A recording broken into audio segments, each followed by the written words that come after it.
Hyderabad GHMC పరిధి ఇవాళ 300-400 డివిజన్లకు విస్తరించింది. 1.5 కోటి జనాభాతో ఇంకొక 50 లక్షల మంది వచ్చిపోయినటువంటి ట్రాఫిక్తో 2 కోట్ల జనాభా చెత్తనంతా కూడా ఇవాళ జవహర్ నగర్, బాలాజీ నగర్ డంప్ యార్డ్లో వేసి లక్షలాది మంది ప్రజల జీవితాలతో చెలగాటమాడుతుంది తెలంగాణ ప్రభుత్వం. దానికి వత్తాసు పడుతుంది రామ్కీ సంస్థ.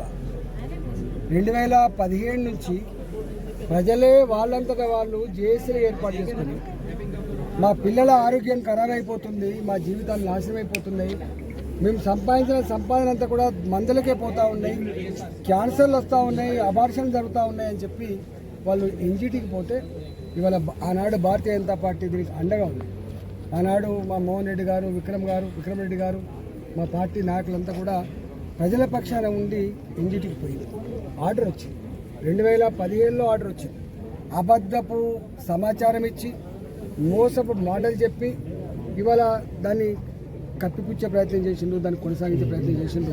2021లో మళ్ళీ వచ్చింది, 2022లో మళ్ళీ వచ్చింది, 2025లో ఇప్పటికీ వచ్చింది.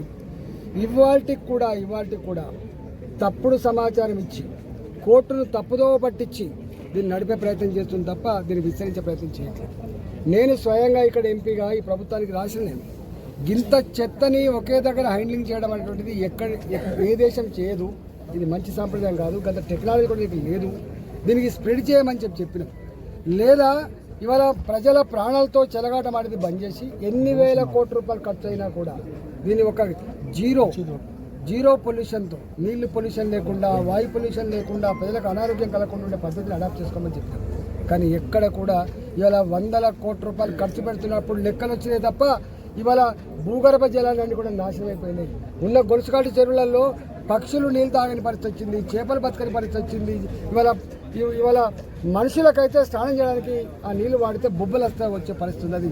ఇవాళ 30 కిలోమీటర్ల రేడియస్లో ఇవాళ బాలాజీ నగర్కి 30 కిలోమీటర్ రేడియస్లో కంపవాసన రాత్రిపూట వదిలిపెడితే కంపవాసన వస్తూ ఉంది. కాబట్టి దీన్ని ఎత్తేయమని చెప్పి ఏ లోకల్ పీపుల్ అయితే డిమాండ్ చేస్తుందో దానికి భారతీయ జనతా పార్టీగా ఇవాళ ఇక్కడి స్థానిక ఎంపీగా నేను డిమాండ్ చేస్తూ ఉన్నా. దీనికి ఒక పరిష్కారం చూపేంత వరకు దీన్ని వదిలిపెట్టే ప్రసక్తి లేదని చెప్పి హెచ్చరిస్తూ ఉన్నా. మన స్వయంగా నేనే పార్లమెంట్లో మాట్లాడి ఇక్కడి ప్రభుత్వం మోసం చేస్తూ ఉంది, ఇక్కడ ప్రభుత్వం తప్పుడు సమాచారం ఇస్తూ ఉంది, ఇక్కడ ప్రభుత్వం దబాయించి నడుపుతూ ఉంది అని చెప్పి నేను అక్కడ ప్రస్తావించడం జరిగింది.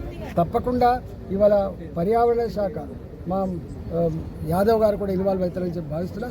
ఇవాళ నేను స్వయంగా దేశ ప్రధానమంత్రి గారికి, దేశ ప్రధాన న్యాయమూర్తి గారికి, అదేవిధంగా మా పర్యావరణ శాఖ మంత్రి గారికి, ఈ రాష్ట్ర ముఖ్యమంత్రి గారికి, జిహెచ్ఎంసీకి ఇవాళ నేను కూడా ఉత్తరాలు రాస్తా. తప్పకుండా ఒకవేళ ప్రభుత్వం కనుక స్పందించకపోతే మా బాలాజీ నగరు, జవహర్ నగరు చుట్టుపక్కల ప్రాంతాల ప్రజల జీవితాలతో చెలగాటపడే ప్రయత్నం చేస్తే ఒక ఉద్యమంలాగా మళ్ళా వెల్లువెత్తేటువంటి ఆస్కారం ఉందని చెప్పి హెచ్చరిస్తా ఉన్నాం.